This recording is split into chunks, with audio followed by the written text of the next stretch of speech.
मन का राजा, मनुष्य का सबसे बड़ा मित्र और सबसे बड़ा शत्रु दोनों ही मन है।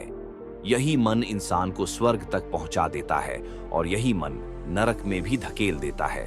जो मन पर विजय पा लेता है वह वास्तव में जीवन का विजेता कहलाता है। यह कहानी है आरव नामक एक युवक की, जो अपने मन की चंचलता से परेशान होकर एक अद्भुत यात्रा पर निकलता है।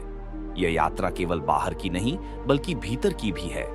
चंचल मन आरव एक पढ़ा लिखा महत्वाकांक्षी युवक था।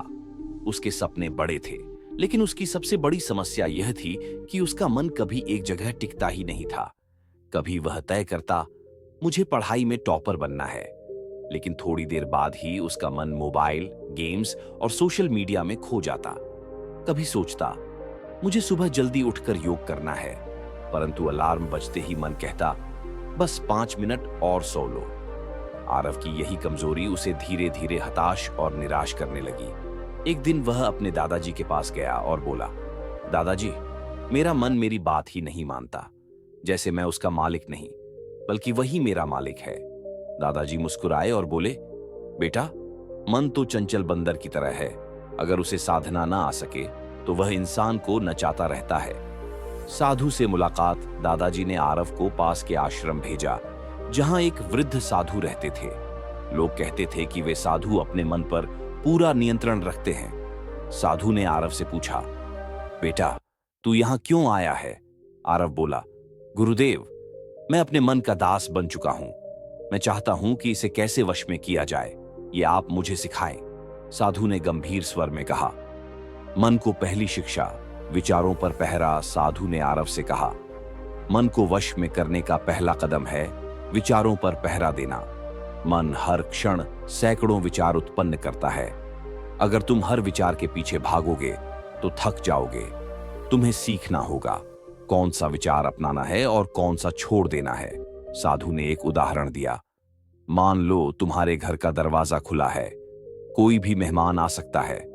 अगर चोर आकर बैठ जाए तो क्या तुम उन्हें चाय पिलाओगे? नहीं ना। उसी तरह हर विचार को मत पालो, केवल वही विचार अंदर लाओ जो तुम्हारे लिए उपयोगी हो। आरव ने सिर हिलाकर सहमति जताई। दूसरी शिक्षा, इंद्रियों का संयम। कुछ दिनों बाद साधु ने कहा, मन को जीतना है तो इंद्रियों पर संयम जरूरी है। आंख, कान, जीभ, नाक और त्वचा, ये 5 द्वार हैं जिनसे मन बहकता है। अगर इंद्रियों को काबू में रखोगे तो मन अपने आप शांत हो जाएगा। उन्होंने आरव को अभ्यास कराया। प्रतिदिन 1 घंटे मौन रहना, भोजन में सादगी रखना, देखने और सुनने योग्य चीजों का चुनाव करना। धीरे धीरे आरव ने महसूस किया कि उसका मन कुछ शांत होने लगा है। तीसरी शिक्षा, ध्यान की शक्ति। साधु ने आरव को ध्यान सिखाया। मन को नियंत्रित करने का सबसे बड़ा हथियार ध्यान है। जब तुम ध्यान करते हो तो मन को एक बिंदु पर टिकाना सीखते हो। पहले पहल आरव को ध्यान में बहुत कठिनाई हुई। बैठते ही उसका मन इधर उधर भाग जाता। कभी पुराने गीत याद आने लगते, कभी अधूरी पढ़ाई, कभी दोस्तों की बातें। लेकिन साधु ने कहा, यह स्वाभाविक है, मन भागेगा, तुम्हें बस धैर्य रखना है और बार बार उसे श्वास पर केंद्रित करना है। कुछ हफ्तों बाद आरव ने अनुभव किया कि उसका मन थोड़ी देर के लिए स्थिर हो जाता है। मन की परीक्षा। एक दिन साधु ने आरव को शहर भेजा और कहा, अब असली परीक्षा है। तू बाजार में जाएगा, वहां हजारों आकर्षण होंगे, दुकानें, लोग, शोर।